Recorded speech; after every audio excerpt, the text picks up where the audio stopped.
1896 жыл Германияның Цюрих қаласындағы политехникалық училищеде жаратылыстану ғылымы бойынша дәріс өтіп жатқан бір профессор өзінің студенттерінен «Құдай бар ма?» деп сұрады. Студенттердің бірі орнынан ұшып тұрып, «Әрине, Құдай бар» деп жауап берді. Профессор әлгі студентке жақындай түсіп, келесі сұрағын қойды. Егер Құдай бар болса, онда әлемдегі жанды, жансыз, көзге көрінетін, көрінбейтін жаратылыстың барлығында Құдай жаратты ғой, солай ма? Иә, солай.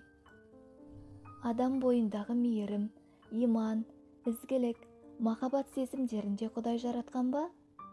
Әрине, әлгі өзіңіз айтқандай жанды, жансыз, көзге көрінетін, көрінбейтін жаратылыстың барлығын Құдай жаратқан. Ендеше бұл қасиеттерді де адамға Құдай дарытқан, деді студент ерекше көтеріңкі үнмен. Ал енді осы жақсы қасиеттермен бірге адамдардың бойында зұлымдық, жауыздық, іштарлық, жек көрушілік, күншілдік сияқты жаман қасиеттер де бар ғой. Бұлар да жаратылыстан тыс емес. Сонда бұл қасиеттерді де Құдай жаратқан ғой. Мүмкін, деген студенттің дауысы енді бәсең естілді де, одан әрі ол жарытып ештеңе деместен күмілжіп төмен қарап еді. Профессор өз сөзін әрі қарай жалғады. Мүмкін дейсің бе? Ал осындай жаман қасиеттерді де Құдай жаратқан болса, онда сол Құдайдың өзінің бойында жақсы қасиеттермен бірге осындай жаман қасиеттер де болған ғой. Себебі табиғаттың іргелі заңына сүйенсек, еш нәрсе жоқтан пайда болмайды емес пе? Әркім өзінде барды ғана береді ғой. Әлгі студент еш жауап қата алмастан үнсіз тұр. Енді өз біліміне масаттанған профессордың дауысы көтеріңкі шықты. Ал, егер жаратушы Құдайдың өзінің бойында осындай жақсы да жаман да қасиеттер бар болса, онда Құдайдың адамнан, яғни жұмыр басты пендеден айырмашылығы кәні? Көрдіңіздер ме, қымбатты менің шәкірттерім? Құдайға сенудің дұрыс емес екенін, діннің барлығы ойдан шығарылған аңыз екенін айтушы едім ғой.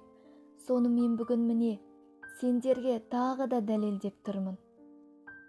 Осы кезде аудиторияда отырған басқа бір студент: «Профессор мырза, сізге бір сұрақ қоюға рұқсат етіңіз», деді.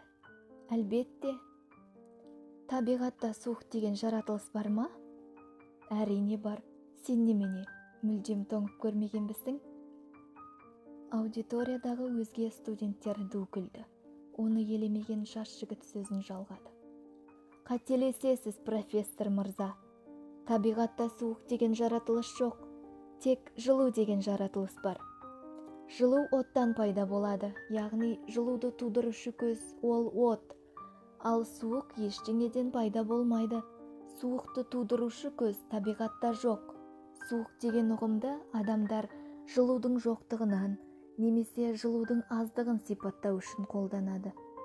Басқаша айтсақ, қай жерде жылу жоқ немесе қай жерде жылу аз, сол жерде өздігінен суықтық орнайды.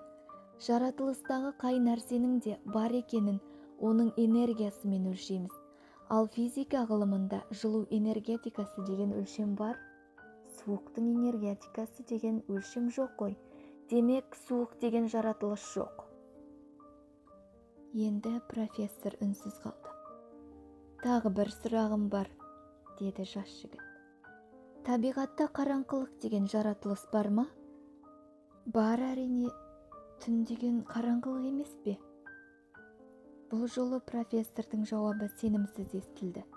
Студенттер де әлгіндей ойсыз күлкіден тыйылып жым-жымыр тыңдап қалған. «Сіз тағы да қателестіңіз, профессор мырза.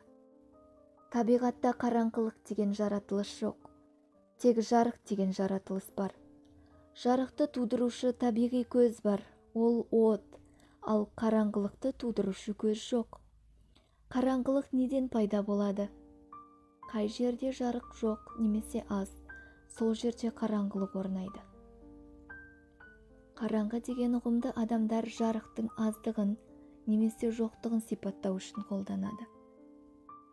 Ғылымда жарықтың энергиясы, жарық толқыны, жарықтың массасы деген өлшемдер бар.